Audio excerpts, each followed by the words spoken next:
세상을 살면서 이런저런 일에 치이다 보면 가장 중요한 것을 잊곤 합니다. 자신이 얼마나 소중한 존재인지, 얼마나 빛나는 존재인지를 말이죠. 이 방송을 듣고 계신 모든 분들께 감히 전합니다. 여러분은 모두 소중한 존재입니다. 일상의 끝이자 휴식의 시작인 금요일 밤, 우리는 수고한 당신들의 금공강입니다.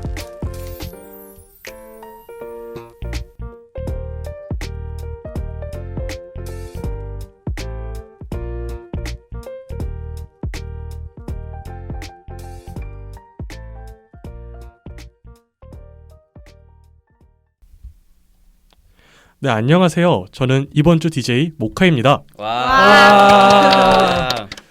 네, 다들 잘 지내셨나요? 먼저 자기소개 한 번씩 부탁드립니다.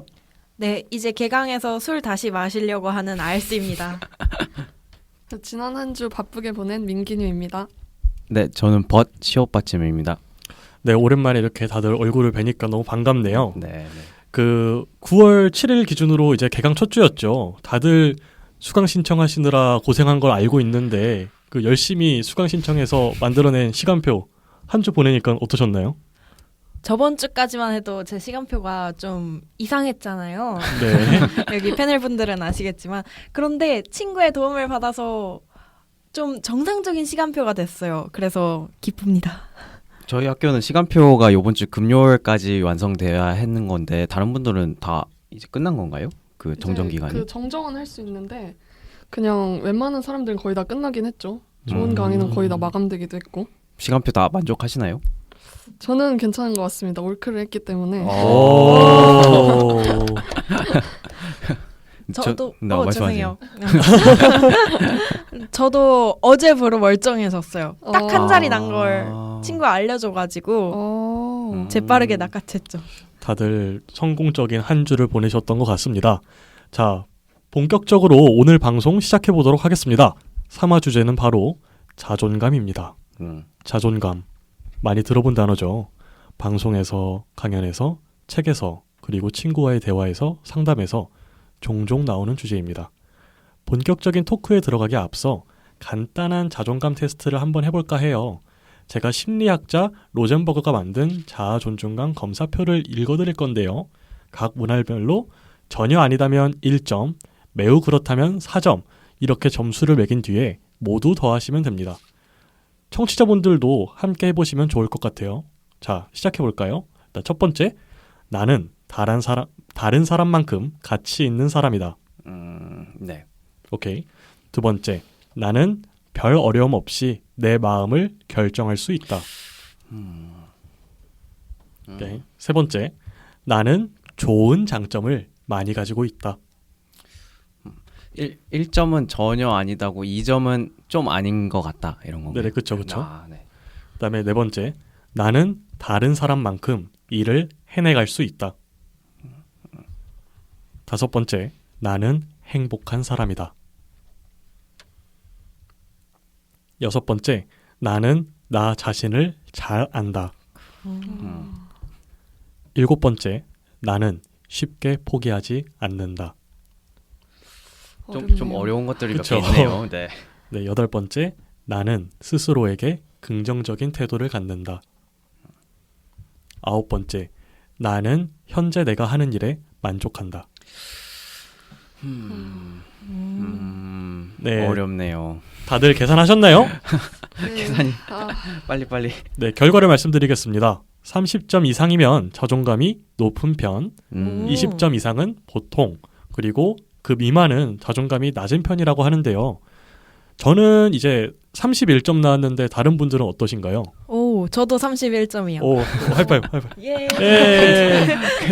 근데 의외로 자존감이 높은 편이라는 그 레벨을 가기가 굉장히 어렵네요. 모든 거를 9문제를 말씀하셨는데 네네. 9문제를 다 좀 그런 편이다라고 답을 해도 자존감이 보통인 편이네요. 오, 그렇네요. 혹시 몇 점 나오셨어요? 저는 보통 23점으로 나왔어요. 23점? 네. 보통. 저도 27점 나왔습니다.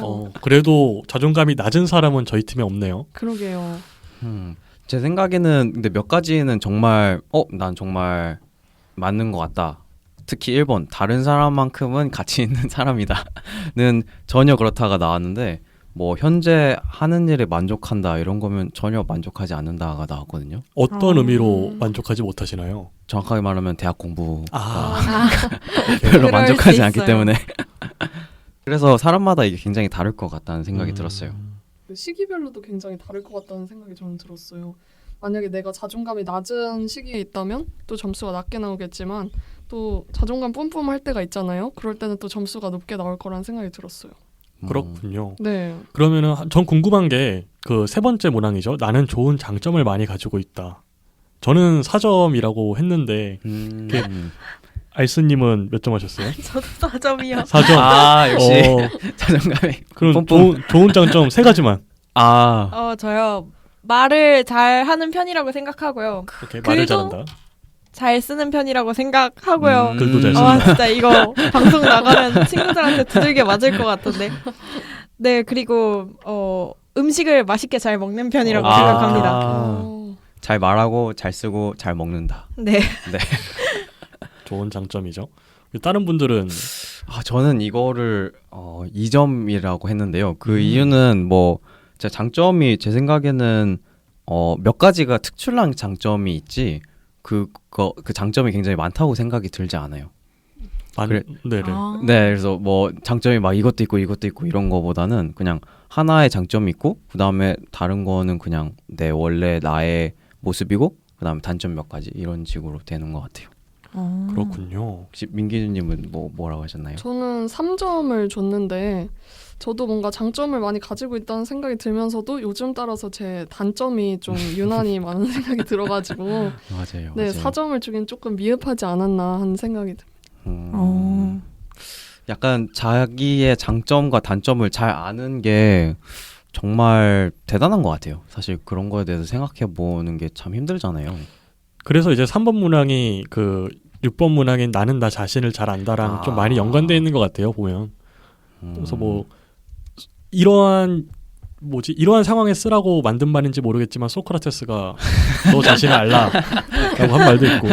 여기서 유일한 이과. 예. 맞아요.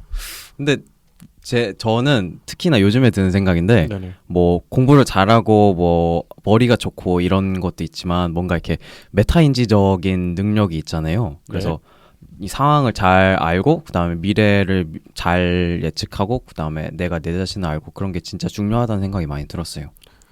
네. 그러면 이제 총 9가지의 문항이 있었죠. 그 중에서 자기가 가장 낮게 점수를 준 문항이 있나요?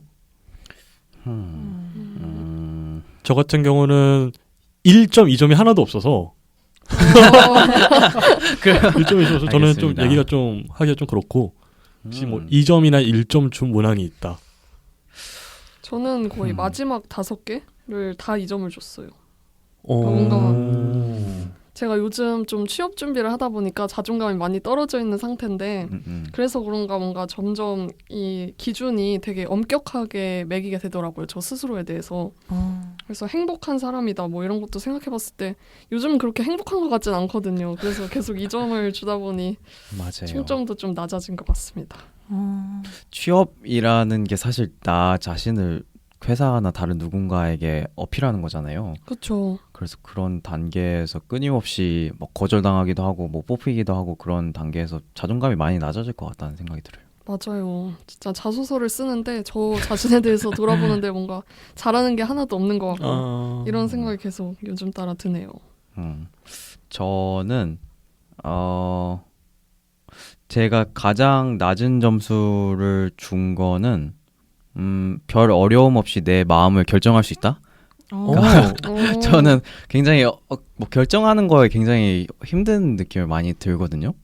그래서 그게 6번이랑 연관돼서 약간 저는 베스킨라빈스에도 한 30분 고른 적도 있고 30분씩이나 베스킨라빈스는 엄마는 외계인이 국룰인데 엄마 외계인은 일단 넣고 근데 거기에 어울리는 게 뭘까? 근데 나는 음. 지금 이게 광고가 아니지만 네. 레인보우 샤베트가 과연 엄마는 외계인과 어울릴까? 그럼 아니겠지? 하면서 뭔가 이렇게 그런 거를 그러니까 자기 자신을 결정하는 게 상당히 어렵고 그리고 친구들이랑 얘기하다 보면 그게 요즘 사람들이 굉장히 많은 것 같다는 생각이 들어요.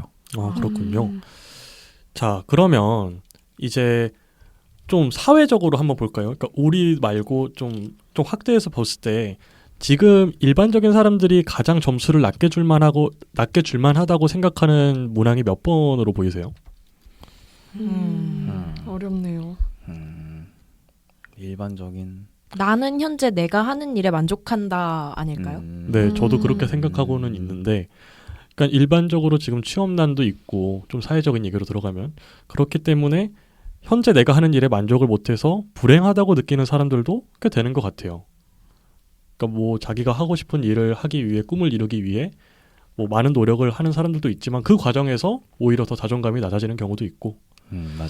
네, 그래서 그 알바 천국이 그 회원들 1648명을 대상으로 설문조사를 진행을 했었는데요. 2018 자존감을 말하다에서 결과가 이렇게 나왔습니다. 응답자의 절반 가까운 47.9%가 자존감이 낮다 혹은 매우 낮다라고 얘기했고, 거의 반이네요. 네. 그리고 높다 혹은 매우 높다라고 대답한 응답자는 17.4%에 불과했습니다. 그냥 보통이다라고 응답한 사람은 34.7%였고요. 그러니까 좀 다시 말하면 우리 20대의 절반 정도는 자존감이 낮다라고 생각하고 있다는 겁니다. 언젠가부터인지는 모르겠지만 이 자존감이라는 단어가 우리 사회에 등장하기가 시작했고 지금은 하나의 해결해야 할 문제로 여겨지고 있다는 생각이 들어요. 실제로 자존감이 낮아서 이제 사회적인 우울증이 확대되기도 하고 뭐 안 좋게 이제 흘러가는 경우도 많은데, 그렇다면 이렇게 우리의 자존감이 낮아지는 원인이 과연 뭐라고 생각하시나요, 다들? 아까 말씀하신 거에서 잠깐 생각이 난 건데요. 우리 사회 전체적으로 약간 취업도 어렵고 그다음에 좀 힘든 상황이라 했잖아요. 네. 근데 제가 대학을 다니면서 많이 느끼는 건데 우리 동기들이나 아니면 저 자신도 약간 미래의 어떤 꿈 하나를 상정하는 것 같아요. 그래서 뭐 5년, 10년 후에 내가 하고 싶은 직업은 이거고 그거를 위해서 끊임없이 오늘, 내일을 희생하는 느낌? 그래서 예를 들면 공무원이면 공무원, 뭐 회사원이면 회사원을 하기 위해서 내가 오늘을 계속 뭐 컵밥 먹으면서 아니면 공부 막 몇 시간 하면서 계속 그 꿈을 향해서 나아가는 느낌이라서 그런 데서 자존감이 많이 낮아지지 않을까라는 생각이 들었어요. 네, 번님 말씀 들으니까 행복을 유예한다라고 누가 얘기해 준 적이 있는데, 그런 뭐랄까 사회적으로 지금 오늘을 행복하게 살지 않더라도 미래에 투자를 하는 게 중요한 편이잖아요. 요새는 뭐 욜로나 그런 것도 나오긴 하지만 아무래도 그래서 행복을 미뤄두기 때문에 자꾸 자존감도 떨어지는 게 아닌가 싶기도 하네요. 그렇죠. 진짜 저도 요즘 드는 생각이 20대에 뭐 되게 노력해서 좋은 직업을 가져야 된다 이런 생각을 하다 보면 이제 끝도 없이 계속 미루는 것 같다는 생각이 들었거든요. 뭐 30대에는 만약에 직장이 마음에 안 들면 또 이직을 하려 또 노력하고 그러다 보면 결국에는 은퇴한 후에 제 삶을 즐길 수 있는 게 아닐까 이런 좀 슬픈 생각도 계속 들더라고요.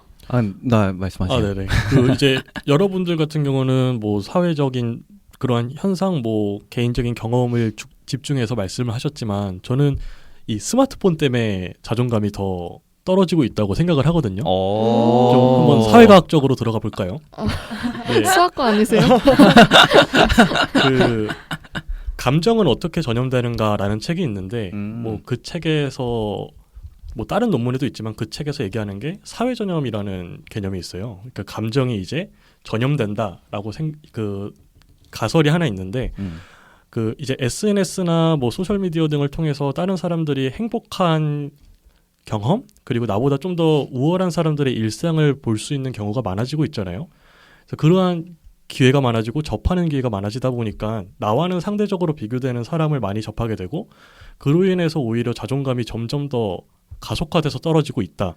또는 다른 사람이 자존감이 떨어지고 있다라는 뉴스를 보고 내 무의식적으로 그거를 이제 동일시해서 나도 자존감이 떨어지고 있는 것처럼 생각하는 경우도 있어서 이 기술의 발달과 자존감의 하락이 연관되어 있지 않을까라고 생각을 하고 있습니다.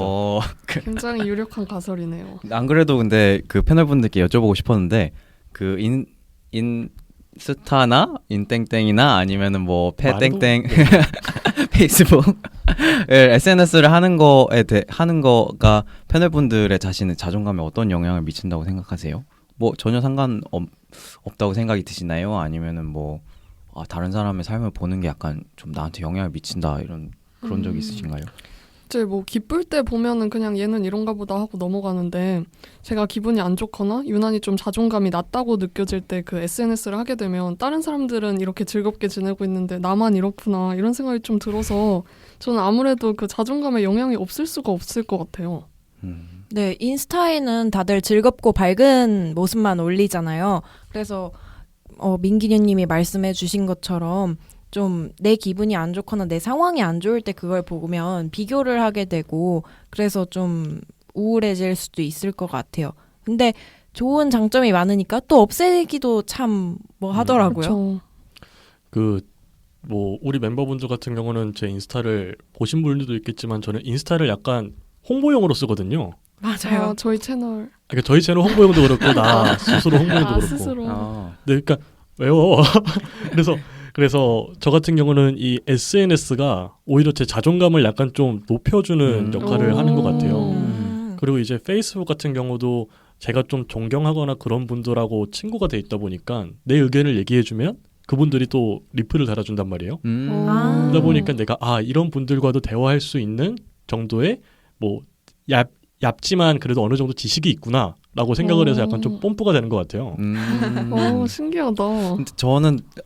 근데 저는 SNS를 한때 왕성하게 활동을 했었는데 그 SNS를 하시는 분들이랑 이제 만나 봤는데 그 SNS가 정말 화려하고 멋진 삶을 보여주는데 그분들이 실제로 그런 삶을 살고 있는 게 아니더라고요. 그래서 자기 실제 삶과 SNS의 삶이 분열되기 시작하면서 실제 그런 멋진 삶을 보여주는 분들도 그 삶을 살고 있지 않고 그래서 열심히 노력을 해야 되고 그거를 팔로우하는 분들도 그거를 위해서 노력을 해야 되니까 그럼 과연 그거는 아무도 살고 있지 않은 삶인데 그러면 왜 우리가 이걸 노력해야 하는지 뭔가 그런 분열된다는 생각이 많이 느꼈어요. 네, 그렇죠. 그렇게 분열되게 된 이유는 아마도 다른 사람들의 평가를 의식해서라고 할 수가 맞아요. 있겠습니다. 그러면 이제 우리는 참 많은 평가를 받으면서 살고 있죠. 겉모습부터 실력까지. 네, 그 평가에서 내 의견은 종종 무시되고는 합니다.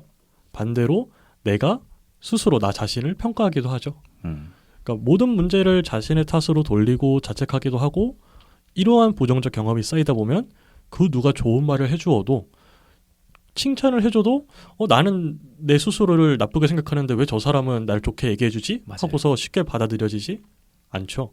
그래서 결국 자의로든 타의로든 상처 입은 자존감은 스스로 극복해야 한다라는 결론을 낼 수가 있습니다.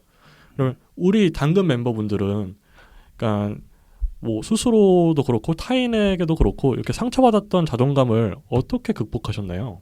뭐 그 자존감이 상처받았던 경험들은 다들 있으신가요? 네, 당연하죠.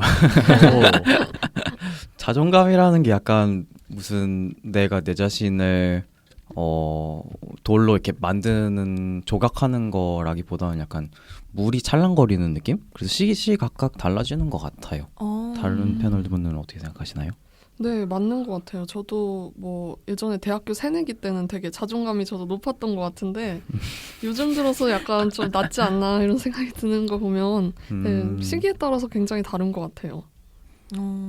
네, 그럴 수밖에 없는 것 같아요. 그 자존감을 내부의 기준을, 나의 내면의 기준을 두고 그걸 완벽하게 내가 통제할 수 있다면 물론 좋겠지만 사실 자존감조차도 어느 정도는 내가 아니라 타인이나 외부의 시선에도 영향을 받기 마련이잖아요. 상황이라던가. 진짜 맞아요. 그걸 아예 안 받을 수는 없다고 생각하거든요. 그래서 그런 게 변할 때 스트레스를 받아서 또 자존감이 낮아지기도 하고 그런 것 같아요.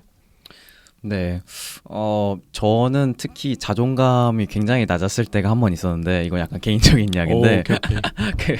이거 편집될지 안 될지 모르겠는데 제가 학교를 전 대학을 다니다가 공부를 너무 못해가지고 막 그런 적이 있었어요. 근데 다른 사람은 다 잘하는 것처럼 보이는데 나는 맨날 공부를 못하고 그러다 보니까 도서관에 가기를 싫은 거예요. 왜냐면 다른 공부 잘하는 사람들을 봐야 되니까. 그러면서 더 집에서 혼자 공부하게 되고, 그럼 더 공부를 더 못하게 되고, 왜냐면 노니까요. 근데 그러면서 이렇게 계속 이 사이클이 만들어지기 시작하면서 자존감이 정말 곤두박질 치더라고요. 그래서 그때 자존감이 정말 낮아졌을 때가 있는데, 그때 굉장히 섬뜩했던 경험이 있어요. 그 경험이 뭐냐면 그런 우리 안에 그런 목소리들이 있잖아요. 뭐 예를 들면 피자를 먹을까 아니면 샐러드를 먹을까 했는데, 저는 이제 몸을 위해서라면 나이가 나이다 보니까 그럼 이제 샐러드를 먹고 뭐 홍삼도 챙겨 먹고 그래야 되는데, 네네. 그러지 못하고 이제 뭐 작은 목소리가 내 안에서 피자를 먹어라 땡땡 이렇게 피자를 먹어라 이럴 때가 있잖아요. 근데 제가 자존감이 너무 낮아졌을 때 창문에서 이렇게 딱 있는데, 그 똑같은 목소리가 내 안에서 여기서 뛰어내린다면 무슨 느낌일까? 이런 생각이 드는 거예요. 근데 그때 제 안에서 그런 목소리가 나오면서 제가 굉장히 섬뜩했던 경험이 있어요. 왜냐면은 그게 뭐 버사 뭐 피자를 먹어라 이렇게 유혹하는 목소리랑 뛰어내린다면 어떨까라고 말하는 목소리랑 너무 닮아 있었거든요. 네. 그래서 저는 그때 사실 제가 뭐 자존감을 감히 어떻게 높이라는 이런 팁 같은 건 전혀 없고, 버티는 수밖에 없다고 생각해요. 저는 그때 그 시간이 어떻게 제가 어떤 걸 해서 나아졌다기보다는 그냥 그 시간이 지나갔던 것 같아요.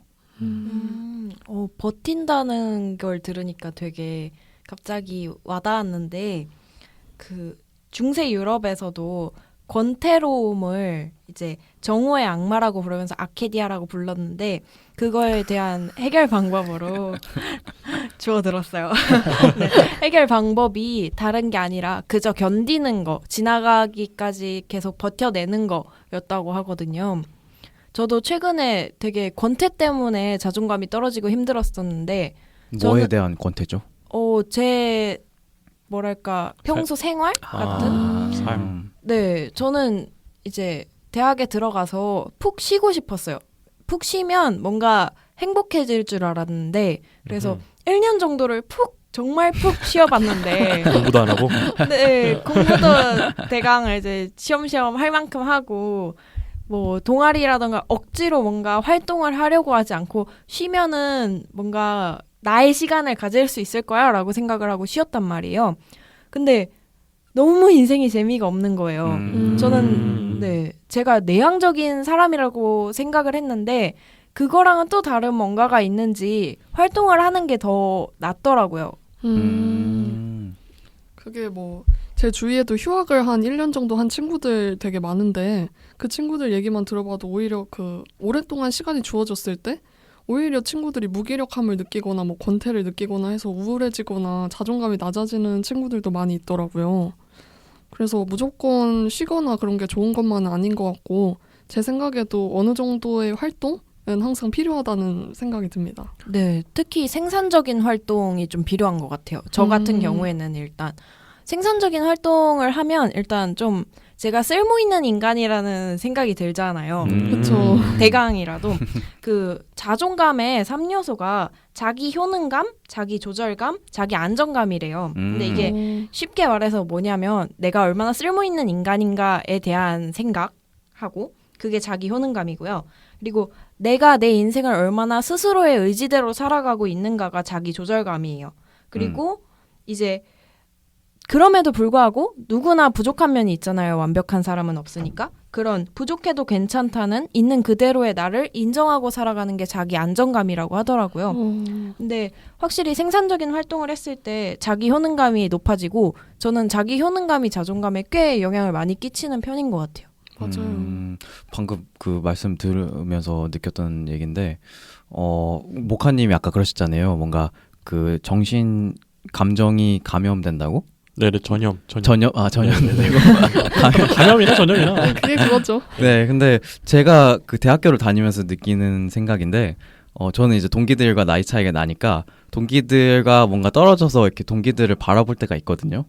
절대 아싸가 아니고요. 그냥 바라볼 때가 있는데, 약간 아들들을 바라보는 느낌? 아들 아들? 딸은 솔직히 넘어갔고 오케이. 그러면 실제 제 나이가 밝혀지잖아요. 아, 마흔 중반이. 그쵸. 근데 그러니까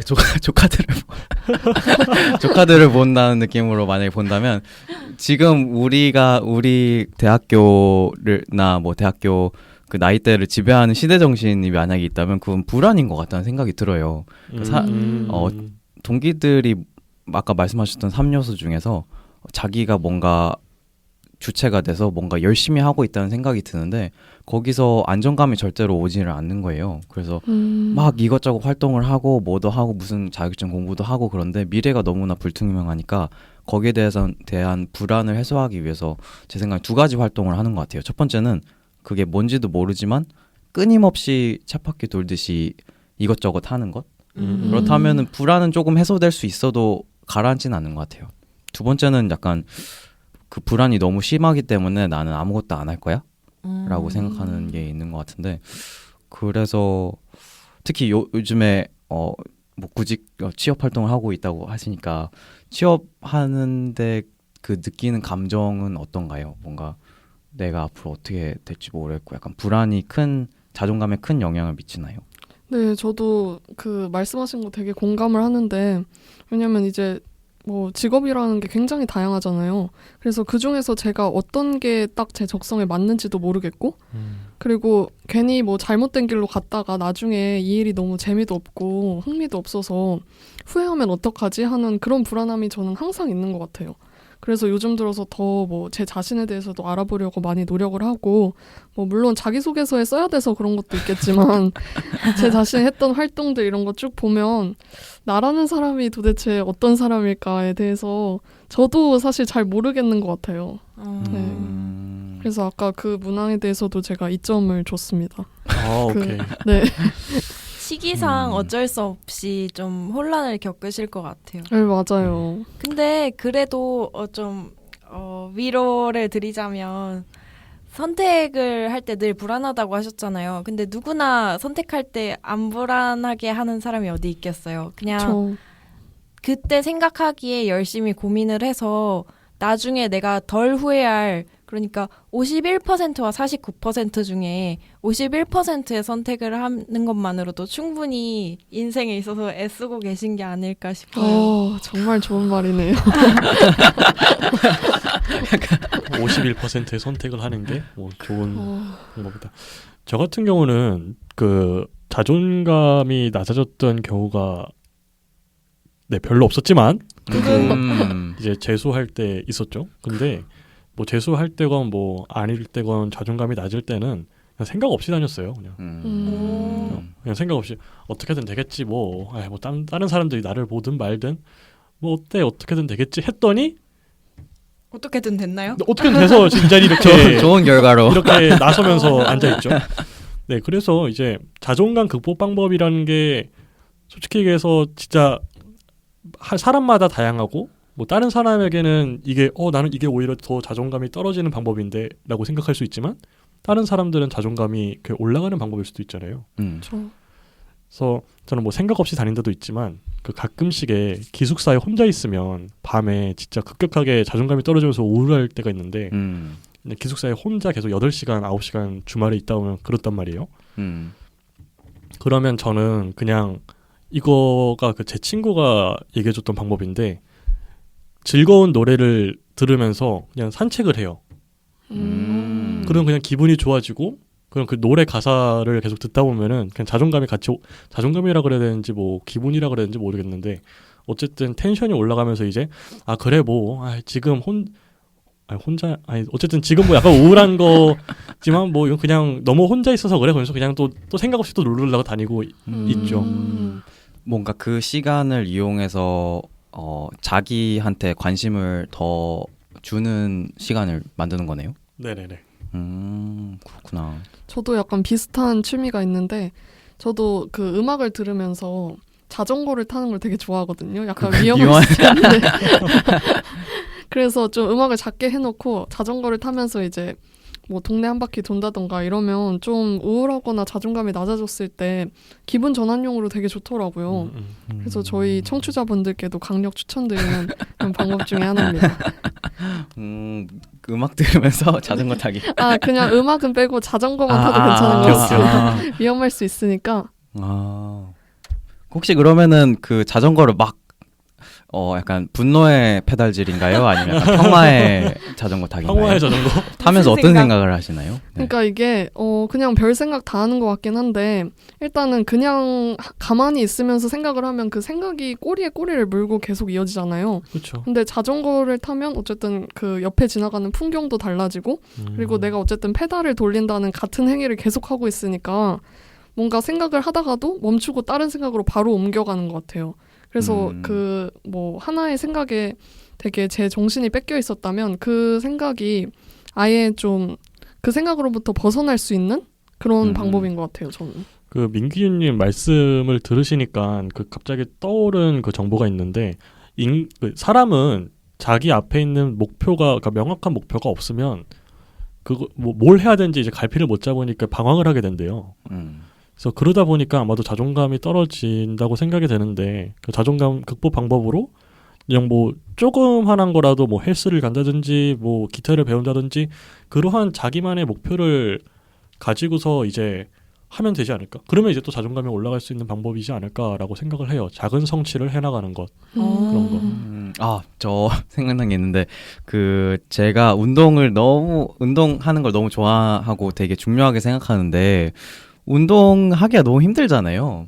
그래가지고 그 제가 아까 말씀하신 것처럼 뭘 했냐면 매일 뭐 학교 끝나고 5시에 집을 와요. 그럼 오늘 저의 목표는 뭐냐면 현관에 앉아서 운동화 끈매기예요. 그럼 이제 현관에 앉아서 운동화 끈 매면은 나 오늘 할 일 다 한 거예요. 근데 이제 현관에 앉아서 운동화 끈 매면 운동화 끈 맸는데 그냥 여기 앞에 좀 뛰고 오자. 그래서 그냥 좀 뛰게 돼요. 좀 뛰게 되면은 뭐 한 1km 뛰었으면 나 5km 갈 수 있어. 5km 그다음 뭐 한 2km 하고 집에 오는데 어쨌든 제가 생각하기에는 저는 정말 게으른 사람이기 때문에 진짜 조그만 거 하나 하는 게 너무 도움되더라고요.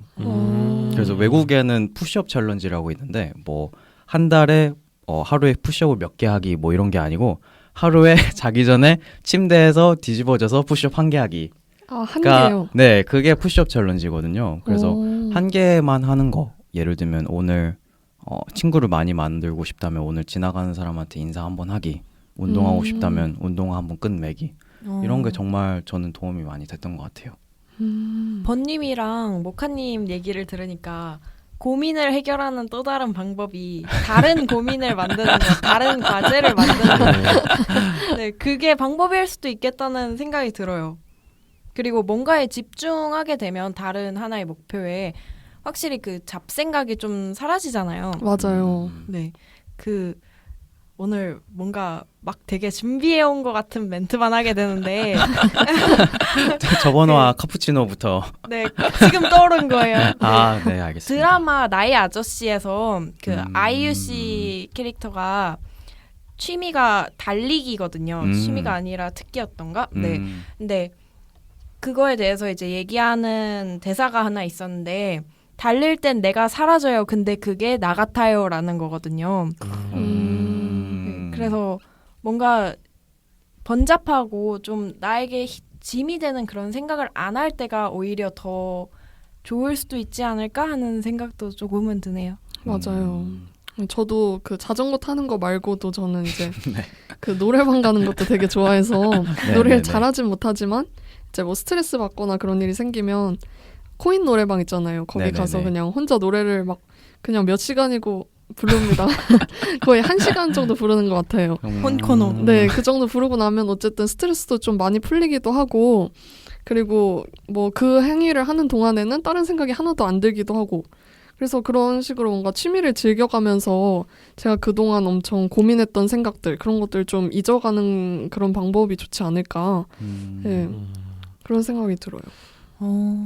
지금까지 뭐 자존감 극복 방법 아니면 자존감을 높이는 법 이렇게 얘기를 했는데 지금 갑자기 드는 생각인데요. 그러면 그러니까 이제 여러분들도 그런 말을 하셨을 수도 있고 아니면 들으셨을 수도 있겠지만 자존감을 떨어뜨리는 말이나 행동 같은 게 있을까요? 엄청 많죠. 뭐 예컨대 뭐. 근데 예를 들면 근데 이거는 제 생각에는 뭐 어떻게 들릴지 잘 모르겠지만 우리나라는 특히 남에 대해 참견을 많이 하는 것 같아요. 그 약간 예를 들면 특히 외모 참견도 너무 많고 맞아요. 그리고 뭐 취업 그리고 뭐 앞으로 뭐 지금 학업이 어떻게 돼가고 있는지 참견도 많이 하고 그다음에 조언도 많이 하고 그러는데 그런 말 하나하나가 되게 자존감을 낮출 수 있다고 생각이 들어요. 예를 들면 조언을 할 때는 용돈을 주면서 조언을 해라.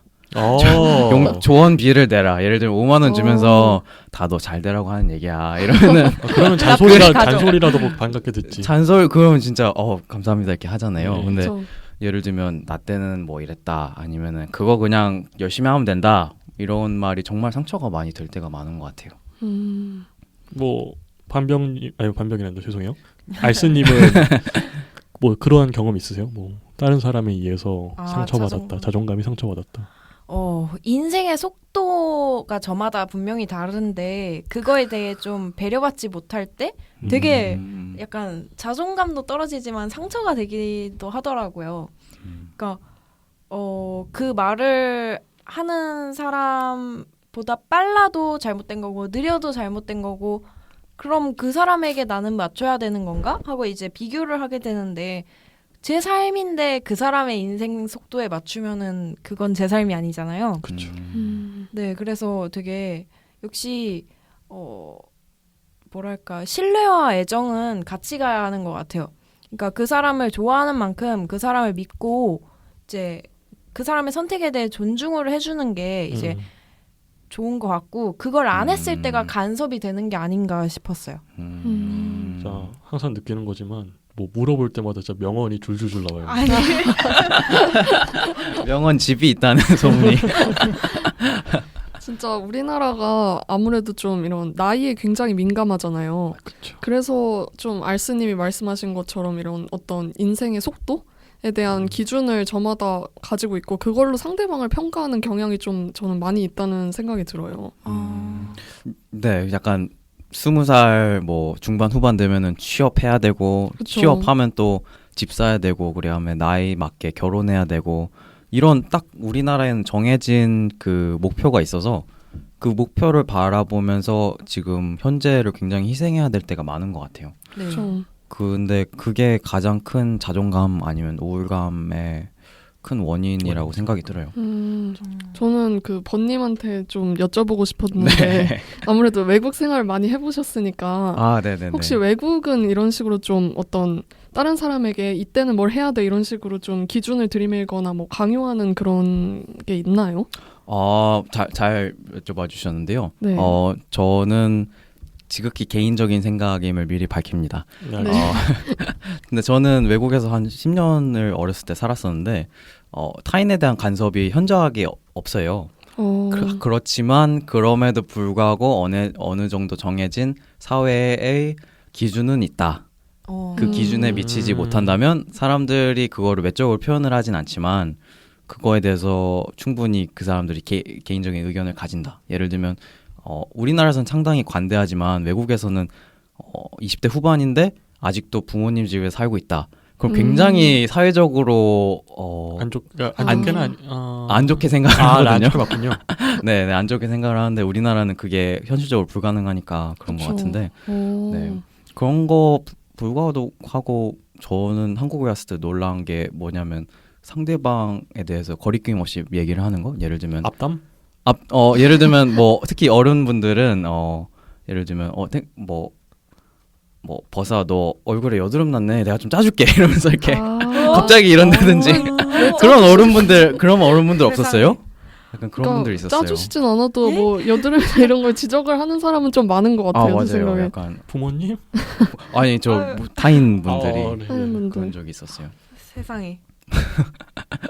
근데 제 생각에는 다들 자존감이 다 높으신 편으로 결과가 나왔는데 혹시 마음속으로 가지고 계신 고민이나 그런 게 있으신가요? 고민? 그러니까 뭐 저번에 그 프롤로그 때 얘기를 했지만 저는 아직 대학교 1학년이잖아요. 파릇파릇한 새내기. 그렇죠. 그래서 이제 제가 3년, 4년 뒤에 뭘 하고 있을지도 약간 좀 궁금하고 그리고 솔직히 해서 제가 지금 학교에서 듣는 교양 수업이나 뭐 활동들도 그렇고 제가 하고 있는 게 지금 제 전공과는 약간 거리가 있는 활동들이란 말이에요. 그러니까 뭐 팟캐스트도 그렇고 교육봉사도 그렇고 수학과는 좀 거리가 있죠. 그래서 지금 이렇게 하고 있는 것들이 과연 미래에 되돌아봤을 때 제가 만족할 수 있는 활동인가란 고민은 들어요. 뭐 물론 부전공을 하면 되겠지만 그래서 미래에 대한 막연한 확신? 약간 그런 게 없다? 그런 게 살짝 고민인 것 같은데 그러면은 알스님은 있으십니까? 저는 저라는 사람 자체에 대해서 스스로는 괜찮은데 근데 내가 가진 어떤 성격도 그렇고 아니면 그 외적인 어떤 다른 스펙 같은 것들도 그렇고 그런 게 남과 함께 하려고 할 때 과연 그걸로 충분할까 하는 생각이 들 때가 있어요. 혼자 살기 딱 좋은 성격과 조건을 가지고 있다고 해야 할까요? 그래서 내가 과연 다른 사람과 함께 나중에 뭐 지금은 괜찮지만 나중에 언젠가는 다른 사람과 함께하는 생활을 하거나 아니면 뭐 그런 걸 할 때 이제 그게 괜찮을까 하는 고민은 있더라고요. 그렇군요. 수고하셨습니다. 늘 고민은 해결되지 않아서 고민인 것 같아요. 그렇죠. 고민을 고민해서 해결이 되면 고민이 있겠나. 고민이 고민을 낳고. 그렇죠. 민기뉴님은 있으신가요?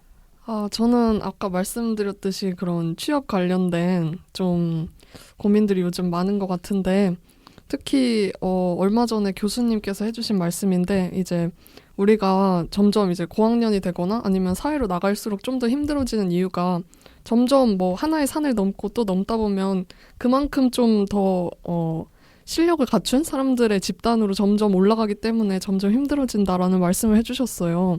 근데 그것도 굉장히 공감이 가는 말이고 저도 이제 점점 그런 집단들에 속해가면서 나중에 그 사람들과 함께 있을 때 저도 그에 못지않은 실력을 갖추기 위해서 무엇을 해야 할까라는 고민이 요즘은 가장 많이 드는 것 같아요. 네, 그렇군요. 그럼 이제 번님은? 저는 고민이 아무래도 대학교 졸업하고 나서 뭐 할까 뭐 이런 거겠죠? 졸업하고 제가 생각하고 있는 진로가 조금은 약간 모호해가지고 그거에 대해서 예를 들면 어떤 스펙을 쌓고 뭐 어떤 자격증을 따서 회사에 취업하고 그런 것보다는 좀 모호한 거에 대한 불안이 좀 큰 것 같아요. 그래서 모호한 미래? 네, 그런 게 가장 큰 고민인 것 같습니다. 네. 그러면 이제 시간이 지나면 지금의 고민들이 많이 해결되고 또 해결됐으니까 또 새로운 고민이 나오겠죠. 그럼 이제 그러한 고민들을 열심히 해결하고 있을 1년 뒤 미래 나에게 한마디씩 하고 이제 마무리를 지어볼까 합니다. 알스님?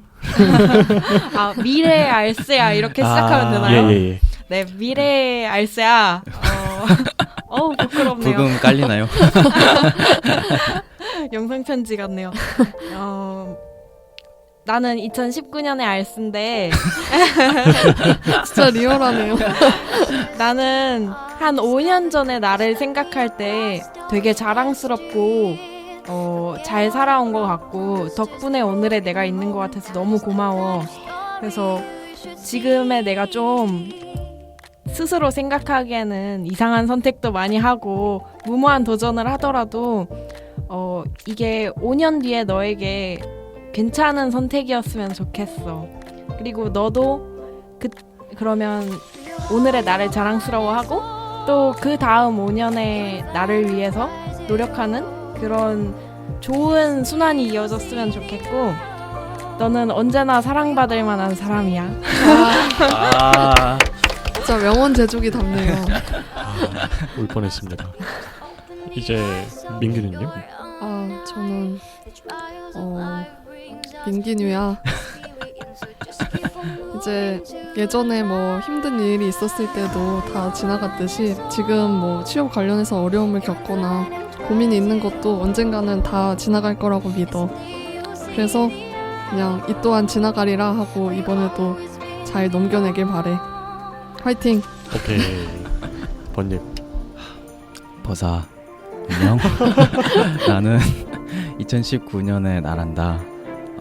미래도 나이가 굉장히 많겠지만 그런 거에 대해서 너무 초조해하지 말고 이제 겨우 대학교 땡땡년이니까 열심히 공부하다 보면은 앞으로 길이 보일 거야.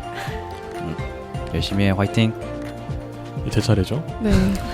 오카야, 잘 지내고 있니? 연애는 하고 있니? 뭐 어차피 대학원을 갈 거니까 군대에 그렇게 목매지 말고 지금처럼만 해라. 알아서 잘하겠지. 생각 없이 21년 살았는데 뭐 22살 땐 알아서 하겠지. 열심히 하세요. 굉장히 그 남한테 하는 조언 같은.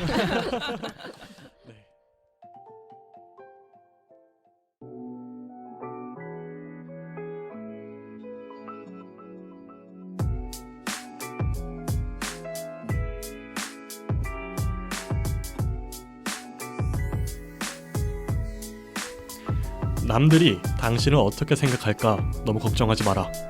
남들은 그렇게 당신에 대해 많이 생각하지 않는다.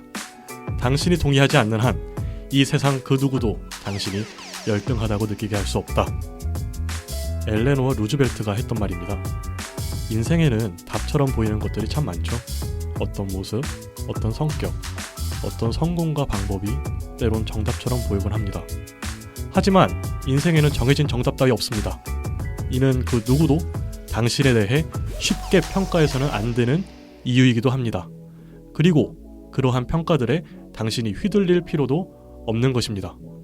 당신들의 금공강은 청취자 여러분들의 건강한 자존감을 응원하고 바라고 기도하겠습니다. 금공강이 아니신 분들도 금공강 같은 기쁨을 드리는 방송이 되겠습니다. 당신들의 금공강은 팟빵과 아이튠즈 그리고 유튜브를 통해 청취할 수 있고요. 구독과 알림 설정, 댓글 부탁드리며 다음 주에 새로운 이야기로 다시 반갑게 돌아오도록 하겠습니다. 감사합니다.